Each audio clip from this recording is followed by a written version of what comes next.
It's fine. Okay. Now we see you. And we are trying to cover the MSFD requirements. Mm-hmm. Okay, yes, indeed, Anka and Andrea were presenting a bit your work. Thanks. So your colleague. I know Anka and Andrea, I never met you. That's why I'm asking.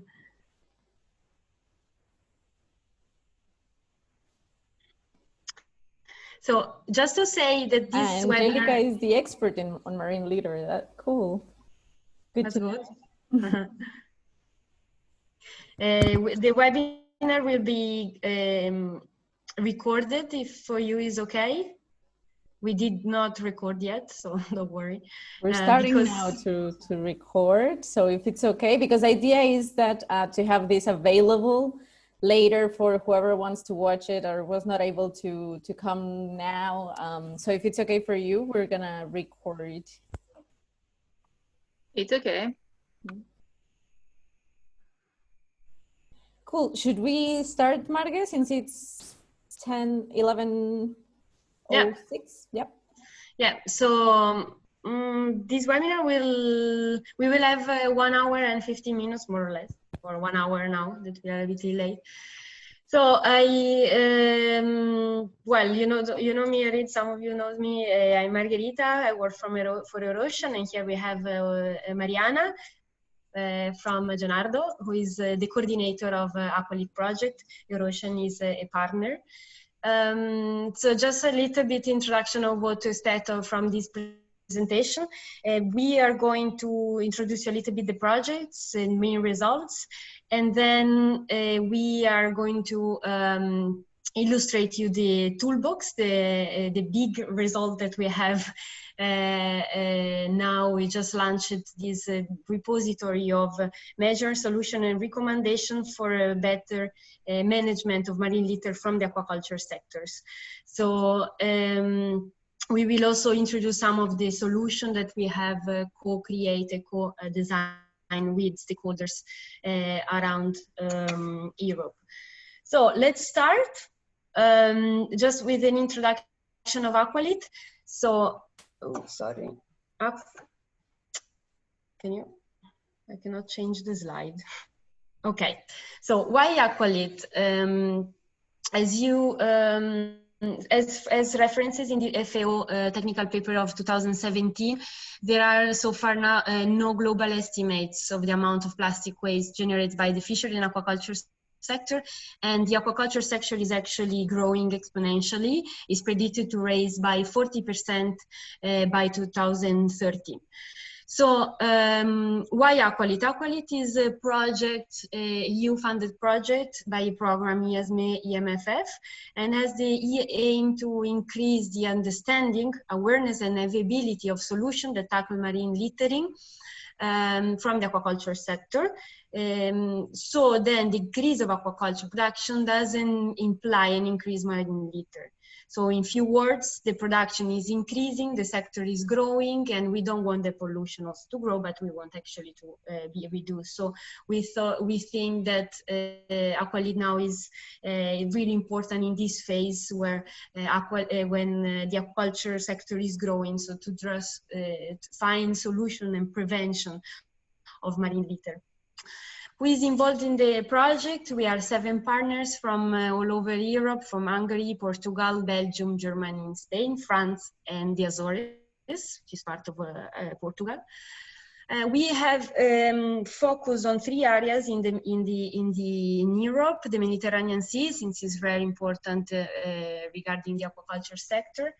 The North Seas and the Baltic Seas that are also important. They are really important for the fishery, in the fishery sector, but especially in North Sea also for the aquaculture, and in the Baltic Sea the aquaculture sector is actually growing. Then we also,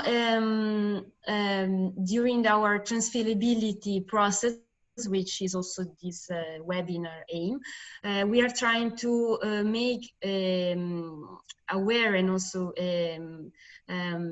transfer the knowledge knowledge that we gather in these 2 years also to these regions that we did not tackle in the first place in AQUALIT. Therefore, we created action plans with the results we had for the Canary Islands, the Azores, and the Portugal continental, which are placed in the Atlantic Sea basin.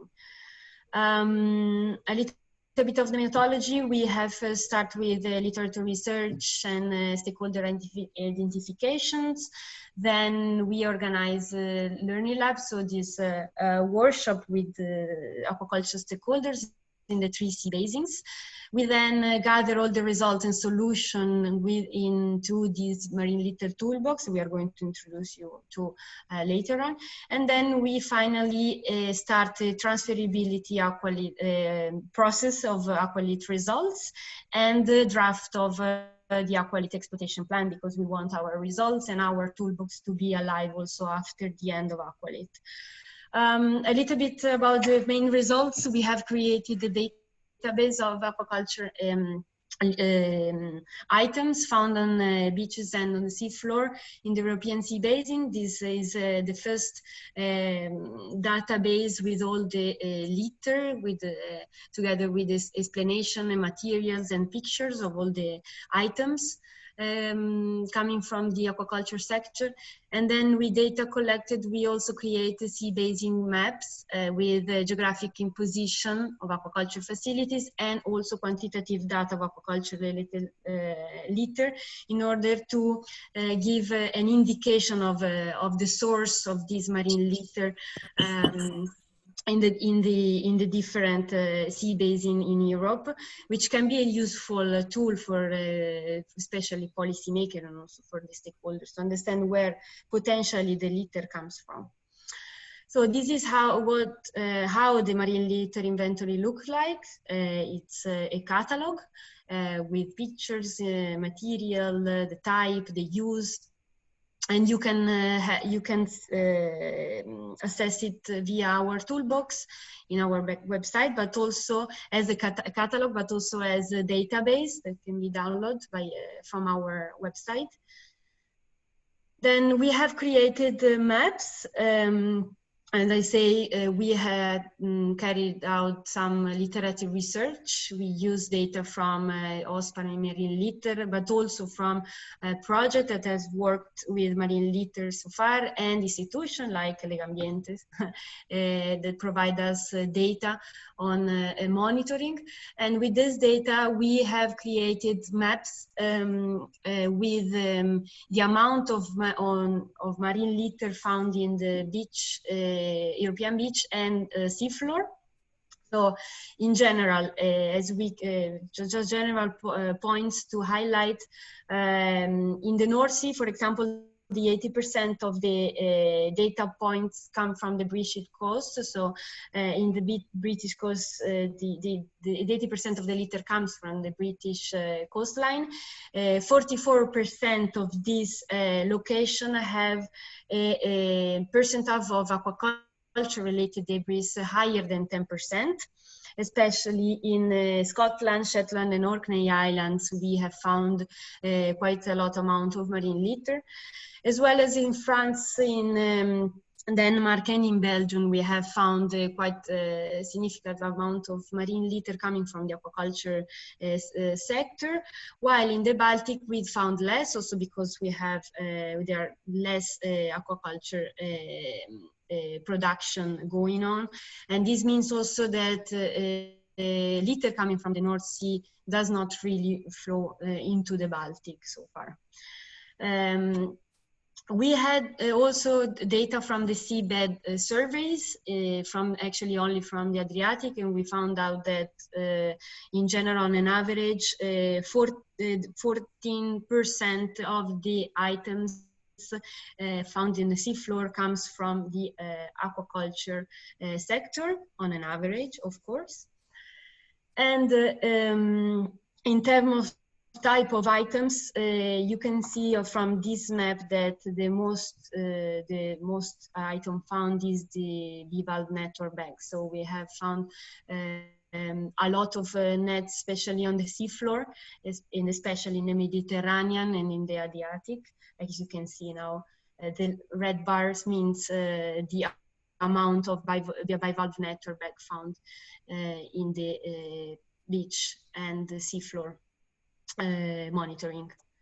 So just a general comments. The most of the litter from the aquaculture sector that has been found is made by plastic, more than 90%, and the monitoring programs should be harmonized across regions and countries, because we have found some problems actually in harmonizing all the data found in the different sea basins.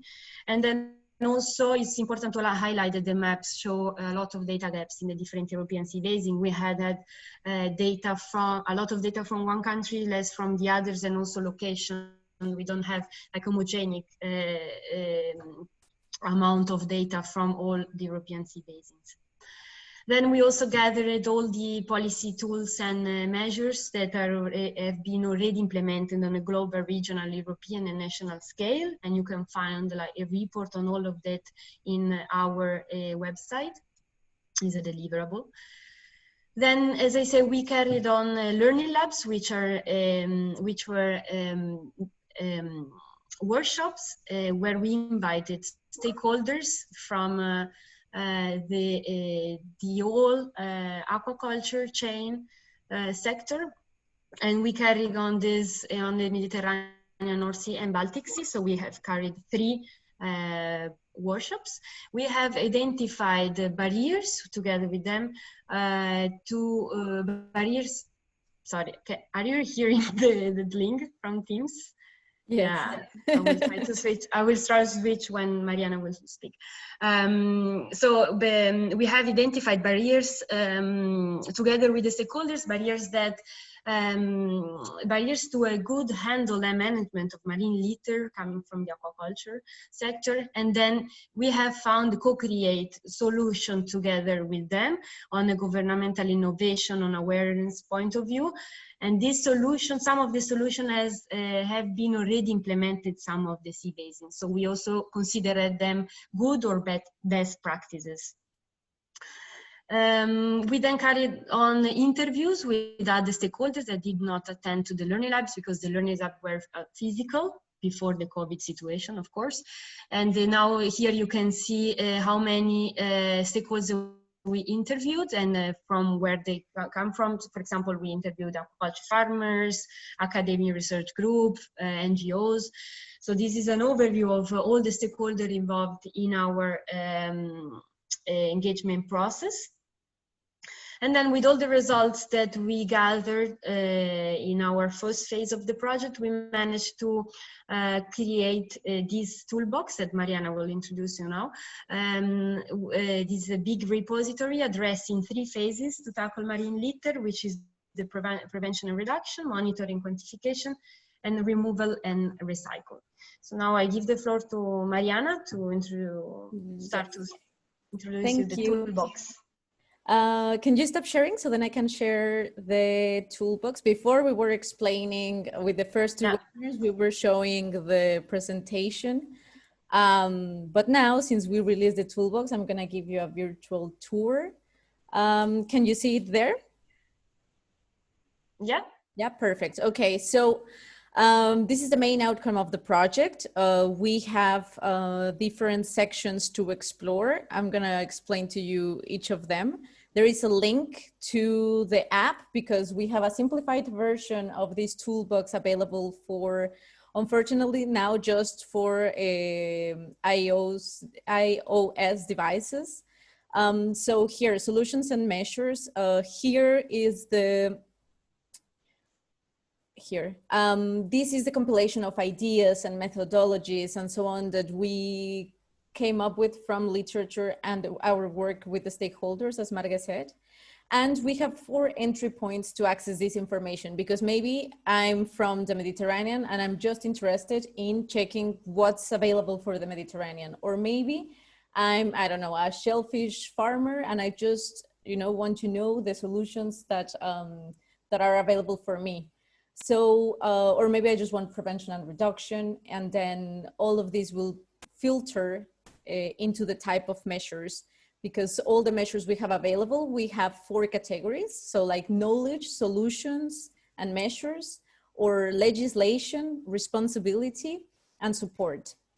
So let's say, for example, before I move with this, below we have also a FAQ section where it's loading, where I can find topics, let's see, on awareness and training. And then there are different questions.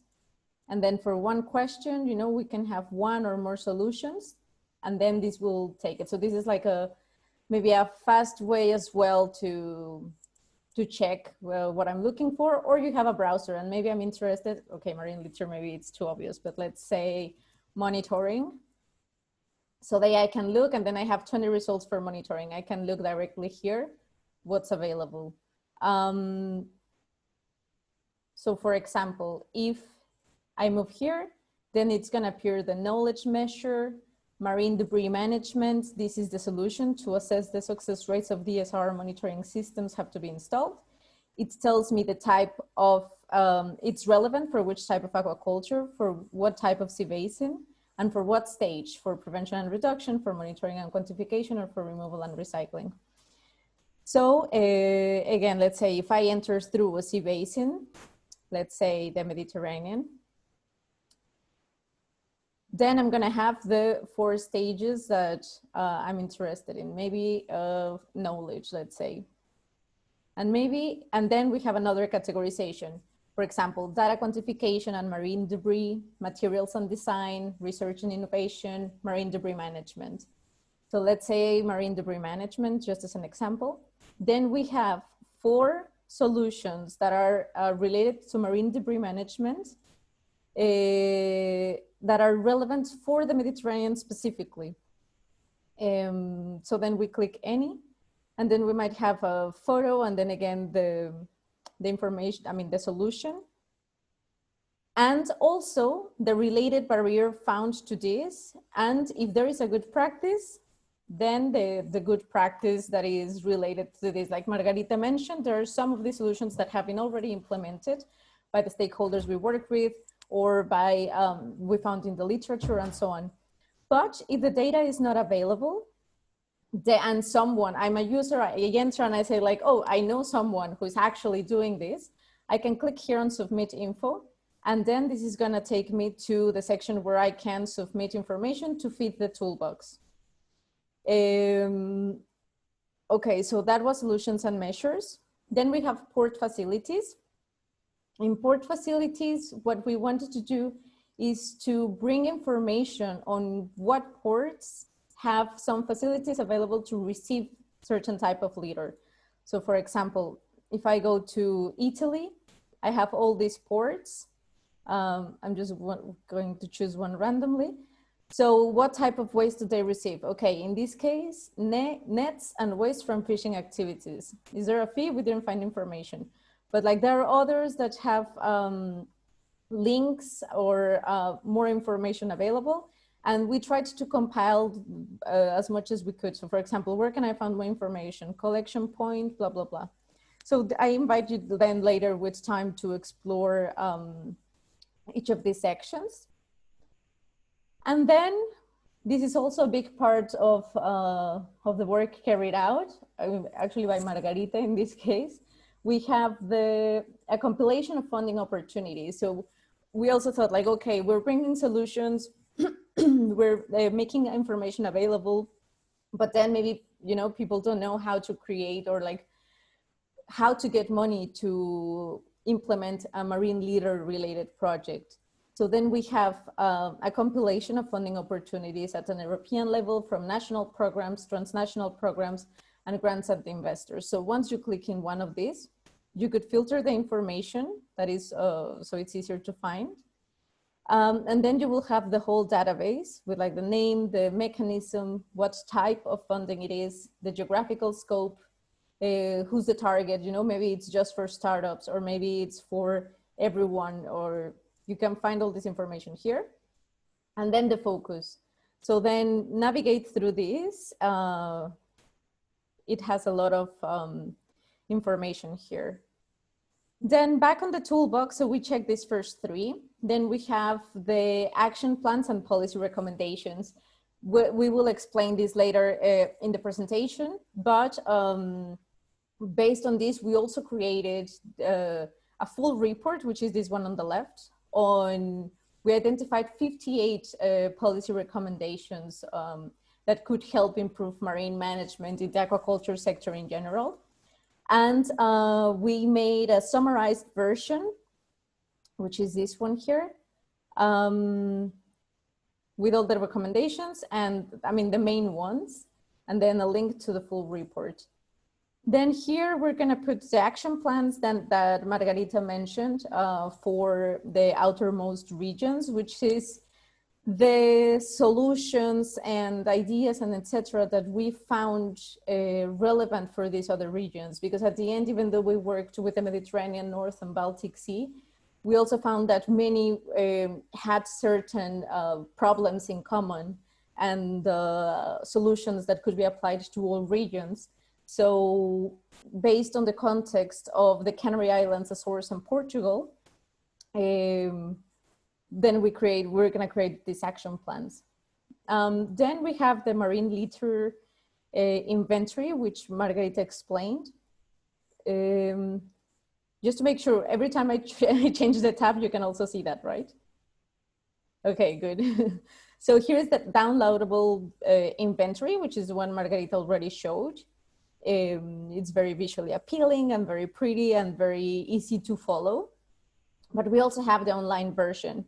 So here we can look for information in the database by type of litter, by sea basin, geographically, or view the whole online table. So for example, if I click by type of litter, then I have again a separation of the types of materials, maybe nets, buoys, tags, and so on. So once that I click, if I'm just interested in floats and buoys, then it appears all the information on where was it found, what type, where, the data, where did we take this information from, etc. So you can play with this table, which is available in the website. Then the last one is submit information, which is the one I showed you already to help us fit this toolbox. So this is a toolbox that we built, but at the same time, we wanted to keep feeding itself even after the termination of this project. So feel free to bring information here if you have. And now let me go back to the presentation to here. Just a second.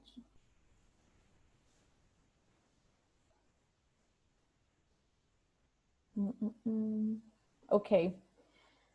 So you can find it here, aqualit.eu/toolbox. And also these are some screenshots from the app. So if you download the app, you will also find here the 4 entry points for accessing the information. Below you have solutions and measures, port facilities, funding opportunities, and then information. So if you enter here, it's gonna appear the same menu again. What type of measure, knowledge, legislation, responsibility, etc. Then within support, for example, all these categories. And then when you click, for instance, monitoring, it appears all the solutions here. And then once you click on one, then it's gonna appear the solution here. So it's the same type, just in a mobile friendly version. And then for accessing submit info, marine litter, and the policy recommendations, because those are already pages in our website, those are links here. So here is just gonna take you to a link directly to the website, but we have these other 3 categories here. So for whom is all the work we've been doing in these 2 years? Basically everyone along the aquaculture chain, from an aquaculture farmer to consumers, with everyone in between. That's our main target. So Marga, do you want to continue with the transferability part? Yes, so wait, just pause. before we move on, actually, does anyone have any question about the toolbox or how to access it or anything? No? Cool. Then we can continue. Okay. So we are now in the phase of the traceability of the AQUA-LIT. That means that we would like to make available all these measures and solution recommendations that we have found also to those regions that were not included in the first phase of AQUA-LIT project.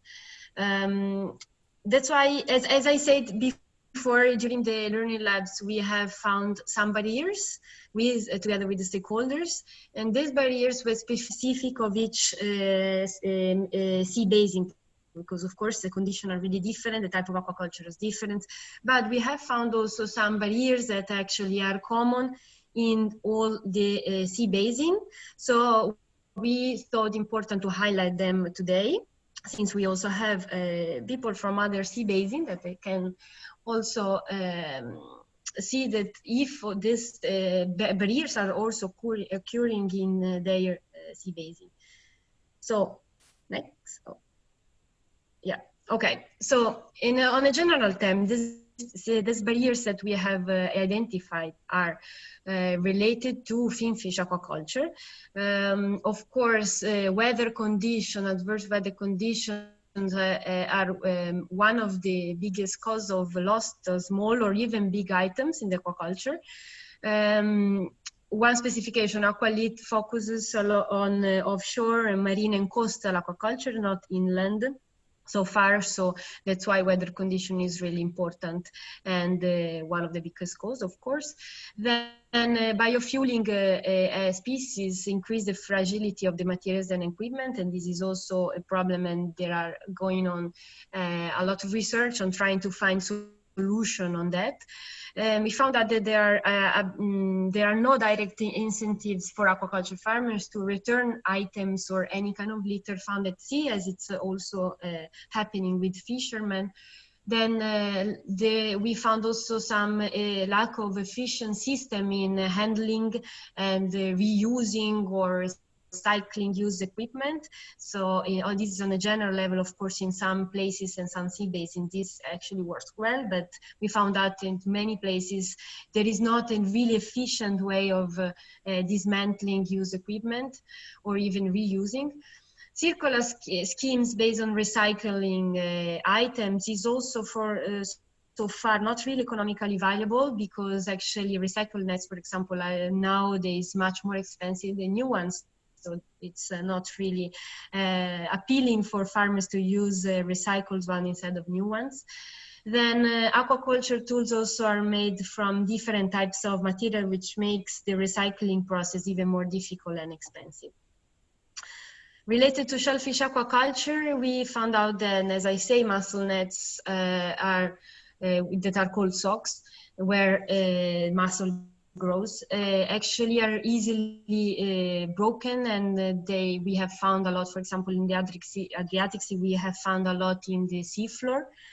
Then we also found out that many farmers pointed that there is a problem of net disposal points, because most of the time this type of aquaculture is extensive, so they do not have a port to actually where to return their waste. So sometimes the waste management is it's a problem, and this can cause marine litter.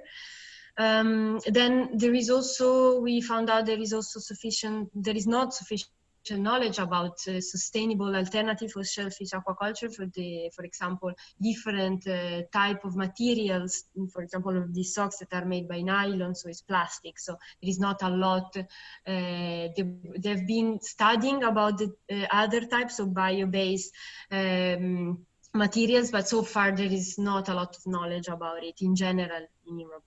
And then the directive on port reception facility is actually the one about delivery waste from ships refers actually only to fishing nets, so that are passively fished, and not include other equipment or materials that can be, for example, these socks from the mussel farming.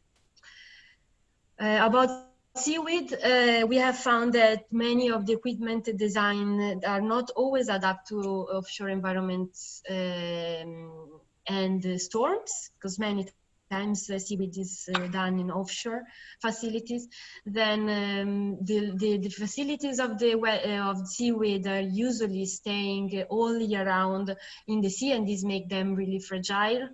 And then it's the facility are also made by small parts where the algae grow, and these small parts are easily to be lost. So it's also an items that have been found, especially in the northern Baltic, where the seaweed is more produced. Then I will just give you a general introduction on some of the solutions that we have co-create with the stakeholders, divided in phases, so prevention, monitoring, and recycling. On the prevention reduction level, as I said, the use of biodegradable fibers for mussel larvae collection can be a solution to avoid nylon socks and then litter in the sea. We found out that some of the certification, for example, AESC, that is a sustainable certification label in aquaculture, is now trying to include marine litter in the criteria. So it would be good if also other certified company would include these criteria in their criteria schemes. Then extend the life cycle of nets can be done by a regular mandatory scheme for maintenance. For example, in Spain, there are some companies that do this maintenance of the nets regularly. So it's not only responsibility of the farmer, but of the net producer to do so. Then in the Netherlands, for example, there are some flexible permits of growing mussel. For example, mussels cannot be grown all year round, so the months with high percentage of storms are avoided. So you cannot farm all year round mussels. So this is also a good solution to avoid stormy weathers and then marine litter. Also, gear marking and GPS trackers has been found a good solution in order to track and see where the actual litter comes from. And smart farm system as an alternative technique for mussel production is also a practice that is becoming more famous, especially in the north of Europe. Then regarding seaweed, it's really important that the technical study to check if the actual installation for seaweed, it's storm-proof would be mandatory, because not everywhere is mandatory. And as I said before, sometimes they are not good enough, they are not proven. That's why this study has to be mandatory, should be mandatory in all the countries. And then it would be good also to in place some efficient warning and communication system, as in the Netherlands they have created this system that alert boats of offshore installations, so then they do not cross and have some collision with the farms of seaweed that are offshore. In terms of monitoring quantification, in the shellfish aquaculture, many companies now use the drones for checking the biomass growth, and this can be used also for marine litter monitoring. So include the two purposes while using drones for this. Then the seabed survey should be also compulsory, because not always is compulsory. So the seabed survey also checking the type and the amount of marine litter produced on the seafloor. Then it should be there should be more incentive for compliance with monitoring and reporting scheme by the government, so they should implement more incentives for the farmers to to carry on monitoring and reporting schemes, often and homogenic in all countries. Then roundtables to foster cooperation for improving marine litter monitoring in the sector can be also a good solution, like to gather together different stakeholders, not only from the aquaculture, but also on a different sectors, so to come together and to find out how to better monitoring marine litter that each sector is producing. Then on removal and recycle phase, a cooperation of local NGOs has been found as a good practice, for example, in France, in south of France, where after storms, some of the companies, aquaculture companies, cooperate with local NGOs to clean especially beaches, but also seafloors. Then applying EPR schemes based on circular economy also on items from the aquaculture, for example, to not put all the responsibility on the farmers to the dismantling and recycling of the, for example, of the nets, but would be also a bit of responsibility of the producer of the nets to do so, as it's happening already in some of the plastic equipment or packaging in the other sectors.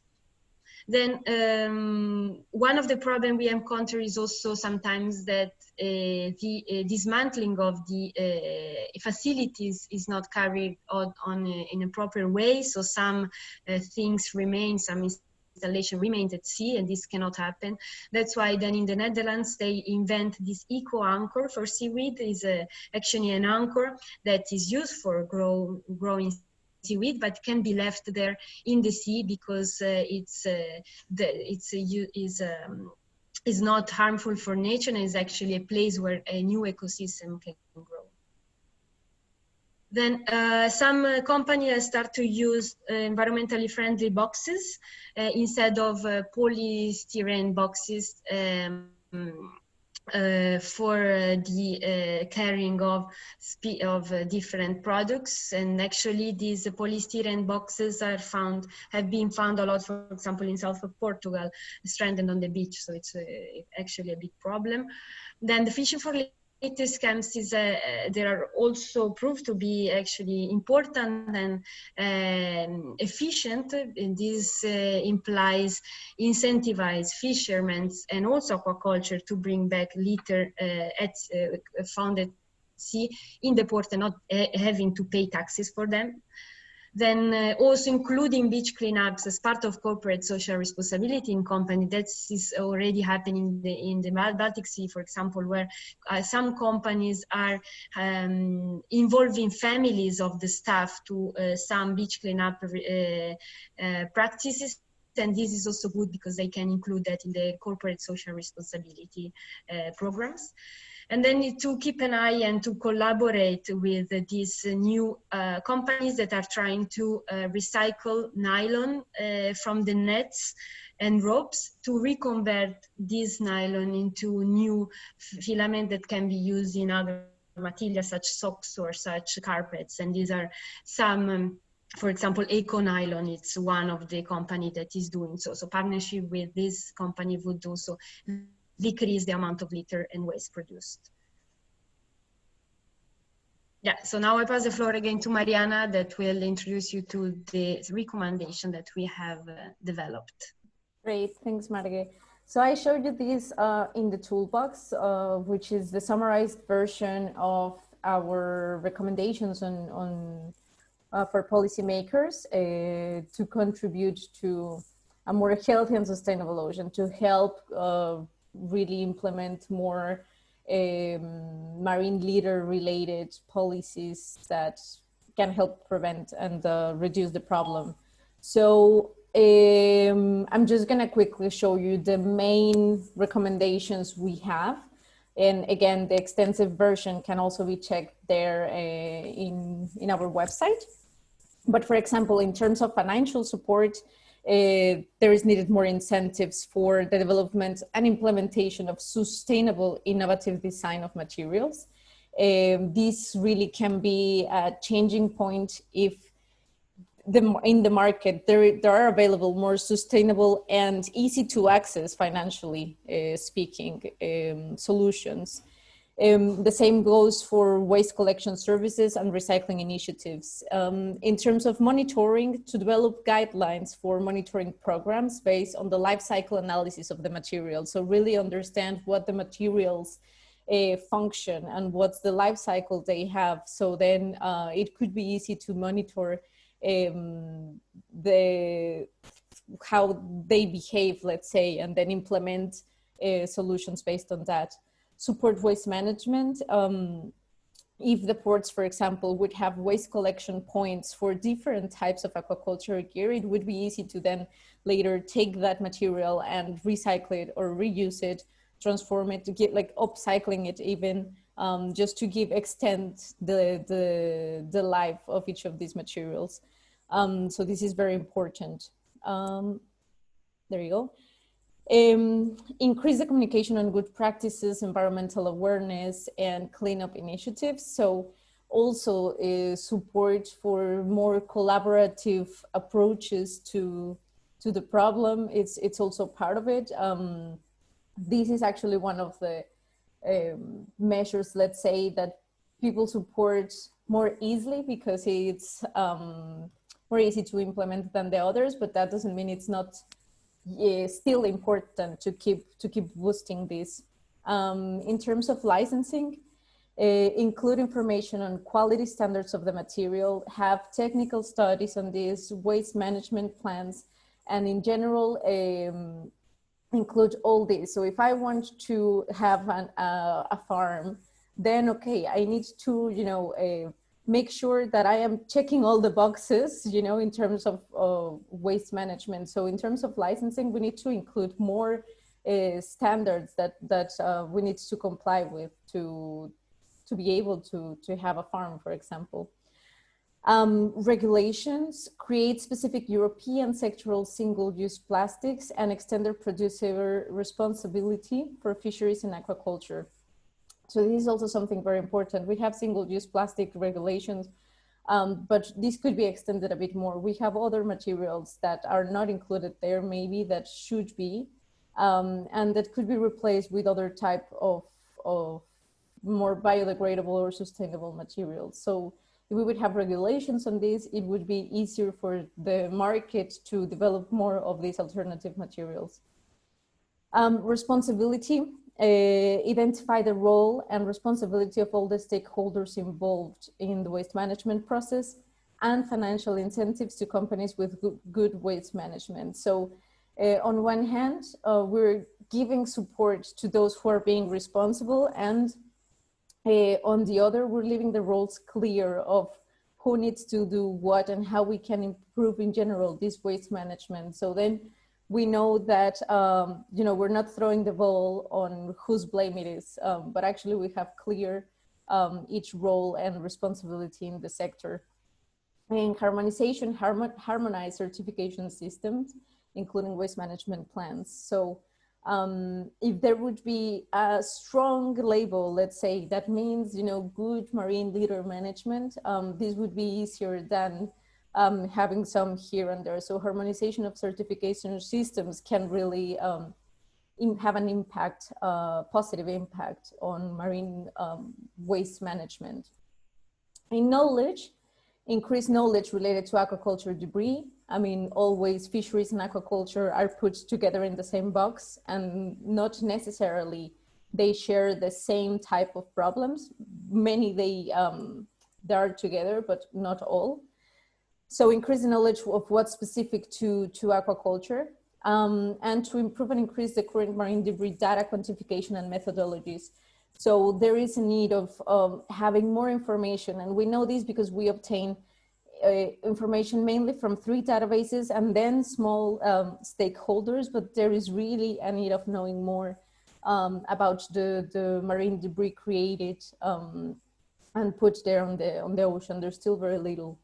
Innovation, incentivize research and implementation of new sustainable innovations. So for example, there are these subaquatic robots that are in a pilot stage, but the idea is that they go and clean up you know, the area they pass through. So like, this is all new ideas that need funding, that need support and so on, but that eventually could have a very big impact on reducing the amount of debris out there.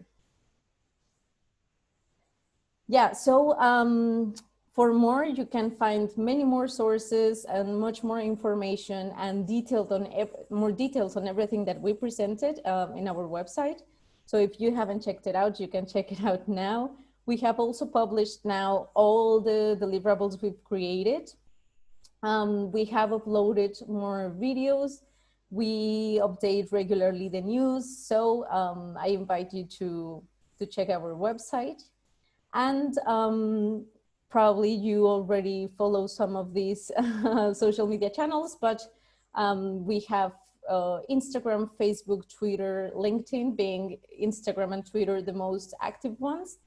And if you haven't done so, we invite you to subscribe to our newsletter. Even though our project is coming to an end, we will still have, beginning of next year, another newsletter issue with a final video, information on our final meeting, and more information on our toolbox and the app. So I invite you to join us there as well to keep updated. And I open the floor now to all of you. Do you have questions or comments or anything you would like to say?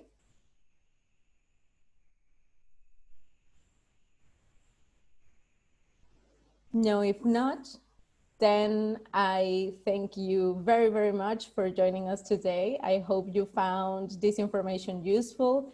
I hope that you will keep an eye on the things that are coming up. And if you have later any questions or comments, please don't hesitate in contacting us either directly or through the contact information in our website. And thank you very much for joining. We will upload the webinar and then send you the link once it's available. So have a nice weekend soon. And take care, all of you. Have a good holidays as well. Keep in touch. Thank you. Thanks a lot. Okay, ciao. Bye. Ciao, ciao. Thanks.